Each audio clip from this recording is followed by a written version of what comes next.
বাংলাদেশকে রাজনৈতিক, অর্থনৈতিক ও নৈতিক সমর্থন দেবে ইউরোপীয় ইউনিয়ন। সংস্কার প্রক্রিয়ায়ও পূর্ণ সমর্থন জানান তারা।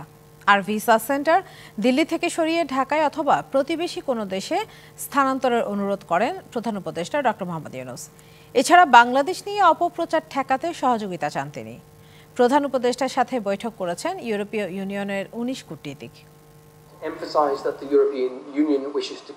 সোমবার দুপুরে অন্তর্বর্তী সরকারের প্রধান উপদেষ্টা ডক্টর মোহাম্মদ ইউনূসের সঙ্গে তার কার্যালয়ে বৈঠক করেন ইউরোপীয় ইউনিয়নের কূটনীতিকরা। ১৯ সদস্যের প্রতিনিধি দলের নেতৃত্ব দেন বাংলাদেশে ইউরোপীয় ইউনিয়নের head of delegation Michael Miller.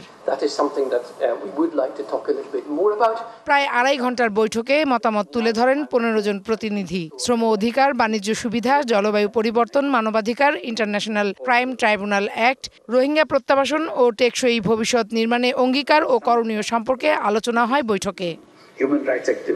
এ সময় ইউরোপীয় ইউনিয়নভুক্ত দেশগুলোর ভিসা সেন্টার স্থানান্তরের অনুরোধ জানান প্রধান উপদেষ্টা। বাংলাদেশিদের জন্য ভিসা সেন্টার দিল্লি থেকে সরিয়ে ঢাকায় আনার জন্য অনুরোধ করছি। বাংলাদেশ নিয়ে অপতথ্য ছড়ানোর অভিযোগ করে তথ্য বিভ্রান্তি ঠেকাতে সহযোগিতা চান ডক্টর ইউনূস। বাংলাদেশ সম্পর্কে ব্যাপক আকারে অপতথ্য ছড়ানো হচ্ছে। এই মিস ইনফরমেশন ঠেকাতে আপনাদের সহযোগিতা কামনা করছি।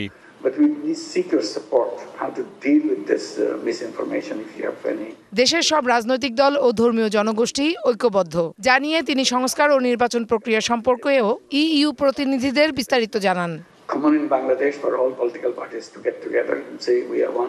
কিছু সুপারিশ ও পরামর্শ দিয়ে বাংলাদেশকে সার্বিকভাবে সমর্থন দেওয়ার কথা জানান ইউরোপীয় ইউনিয়নের প্রতিনিধিরা।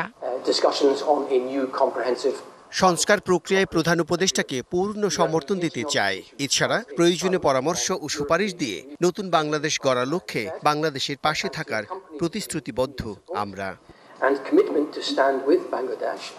Farhana Juthi, DBC news, Dhaka.